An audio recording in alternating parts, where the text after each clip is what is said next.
Just take us back. I mean, obviously we played against each other loads of times in the derby. What did the derby mean for you? For me, it was everything. I lived for big games. As a child, I always had. I could be the one that doesn't play well when everybody expects you to, because it's an easy game. But I never missed a big game, and it was in me. So my mental focus had to be more on, in small games, consistently perform the same. Well, that same. I Yeah. understand. Well, and I can imagine. And the point was that those games was like I knew I was going to be ready. I didn't have to do much. I just focused on my preparation. But the main thing is like the mindset changed so much over the years. When I started, we play against United. The very first time I played, it was Tevez, Rooney, Ronaldo up front. Might as well have gone to Trafford Centre. Just, that feeling. I'm happy I didn't have to go through that a lot in my career. That feeling was horrible. What is it like? You just feel like you're just not good enough? No, you're just feeling close. Like the other team's not getting out of second gear. That's the worst thing. If you lose and the other team's giving everything and they are leaving and they're on their knees celebrating when they beat you, as much as it enrages you, it's like, okay, this is the way to lose. But when the team's like not even broken a sweat and they're high-fiving each other and it's like last week, and they're waving the misses in the stands, and you're like, no, is that too much time to think about it? and you've literally given everything you've had and you've not even landed a punch. No, he's not talking about this week. No, but that's happened to us as well. That feeling is a terrible place to be, man. You feel helpless, you're worthless. Yeah, it's true. Man, that's great. What about yourself? Are you back then, because we're doing a comparison of the derbies at the moment, are you looking at them thinking, easy? No, when I first went, my first game we got beat 3-1 at Main Road. Sean Gota got 2 goals. Okay. But that don't count though, yeah. No, but it does, because for this reason, is that after the game, I signed, I don't know if he was like this, but that was the first derby I played. The moment I realised how big it was in the change room after. We got beat 3-1, and we walk in and the manager shuts the door. And it was quiet, and then all of a sudden he just erupted. Ruud van Nistelrooy, who was the god then, walked in with a City shirt in his hand.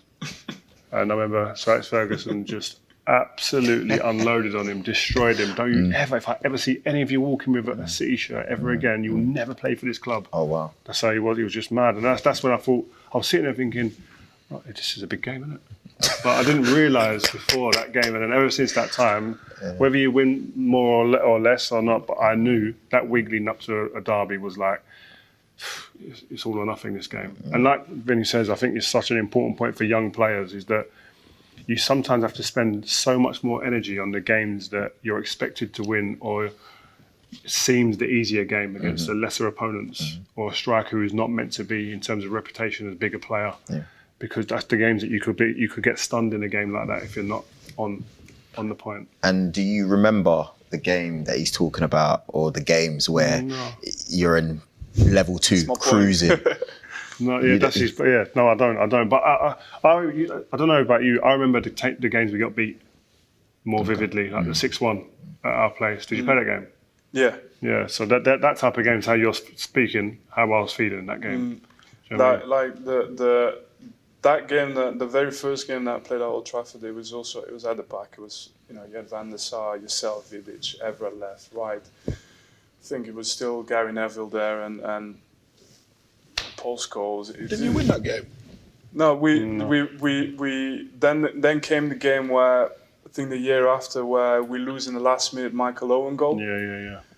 And then it started to... Talk me through that one, I enjoyed that one. Yeah. So that one I was injured, it was mad, because you had a feeling like it was a good game, to be honest. Just as a fan, it was a great game. Yeah, it was a good game. But at that moment, there was still that Sir Alex Ferguson thing, like Fergie time, and we got stung in Fergie. So for us, we were close, which was already very good, because we were bringing United to the wire, but meaningless because it's Fergie time, so it's not really to the wire for them.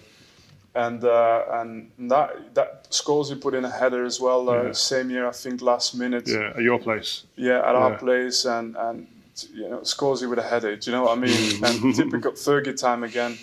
But you could feel that it was starting to and we win in the FA Cup semi-final, and that for us was the tipping point. Until that point, there wasn't really the belief that it was a fair contest. It was always like, if we have a good day and they have a bad day, we can do something. But then that was tipping point. At that moment from that moment onwards, I felt like, and to the end of, which was obviously also linked to the fact that Fergie left and it was a different Man United then. But to the end of my time at City, when Pep came in, then to be honest, it was one of the games you looked forward to because it was a type of football they played that suited us. You know, Wow. Which is? Can you explain? no real pressing, a little bit trying to come at you, but you can just build passing triangles around them, break lines, and then also all the profile of players that we had, it was too mobile and too good on the ball to really ever be put under pressure. And a lot of individualities, which if you play against a team from Pep and you have a team built on individuals, you basically got no chance. Just to go back to your point before about that semi-final, that was a moment that I thought, okay, they're here to stay. The semi-final, that's when Balotelli was there. Remember what happened after the game? Yeah. And man, I wanted to kill him that day. I get on with Mario now, fine. But at that moment in time, I wanted to, because he was celebrating and giving gestures to our fans, and I was like, that's disrespectful. And I was going nuts. So imagine me training with him every day of the week. What was that like? Yeah, well, that feeling at times. But He was a mad talent, man. What happened in terms of his career? And it was a great. It was a great person as well. But yeah, with Mario is Mario, and with that you say everything. He had crazy talent, but eventually players came through at City with talent, desire, work rate, and if you years take a toll on you. There's only so many years you can stand still. What stopped him? Sorry, but consistently being a City player and staying there for a number of years. And being that, like, what his talent should make him. No, it's hard to pinpoint because he had everything. But in the end, like I say, competition was ruthless. It really was that. And I remember the when he was up front, it was there at the same time with Tevez, Aguero, Dzeko. Those were the four strikers. So there's only so much you can do and still get on the pitch. And these guys, they were committed, they were young, they were aggressive, they were hungry. They weren't giving an inch in training, in games. So it's yeah. You mentioned his name there, Tevez. Can't speak to you without talking about Carlos. A wonderful player, great guy, quiet but an animal on the pitch. Didn't want him on my team in training, but in the game, come Saturday, you won't be many more picks before him. Was he a bad trainer? He just managed himself in training. He just managed himself, and he didn't exert any energy in training. But come to the game, he worked as hard, if not harder, than anybody, and he had an intensity that was almost unrivaled.